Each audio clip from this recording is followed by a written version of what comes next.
Liberal Viewer presents. So when former George W. Bush Secretary of State Colin Powell appeared on Meet the Press this weekend, he covered a range of topics including a variety of criticisms of Republicans, but perhaps the nastiest criticisms Powell had for his own party came when he talked about a dark vein of Republican intolerance in this clip. There's also a dark vein of intolerance in some parts of the party. What do I mean by that?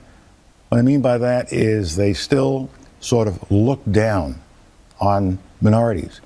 How can I evidence that? When I see a former governor say that the president is shucking and jiving, that's a racial era slave term.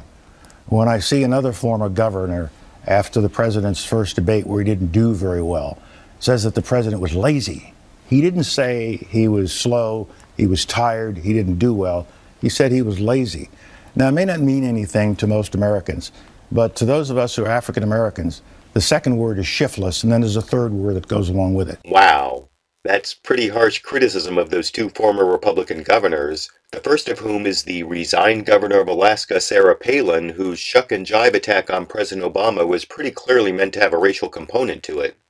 A little more subtle was the lazy comment from former Republican governor of New Hampshire, John Sununu, but the way he stuck with the word lazy, even when NBC's Andrea Mitchell called him on it, did seem suspicious, as you can see from the two clips spliced together here. What people saw last night, I think, was a president that revealed his incompetence, how lazy and detached he is, and how he has absolutely no idea how serious the economic problems of the country are, and how he has failed to even begin to address them. Governor, I want to give you a chance to maybe take it back. Did you really mean to call Barack Obama, the President of the United States, lazy?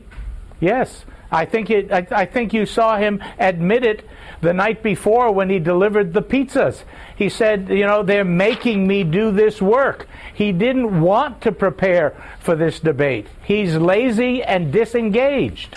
So even if Sununu's comment was originally innocent, which is something of a stretch for such a veteran of political spin, the way he doubled down on the word lazy when questioned certainly supports Colin Powell's argument, which is even more strongly supported by Sarah Palin's shuck and jive attack on Obama, I think, but I want to know what you think. Do the comments of former Republican governors Sarah Palin and John Sununu support Colin Powell's argument that some Republicans still sort of look down on minorities?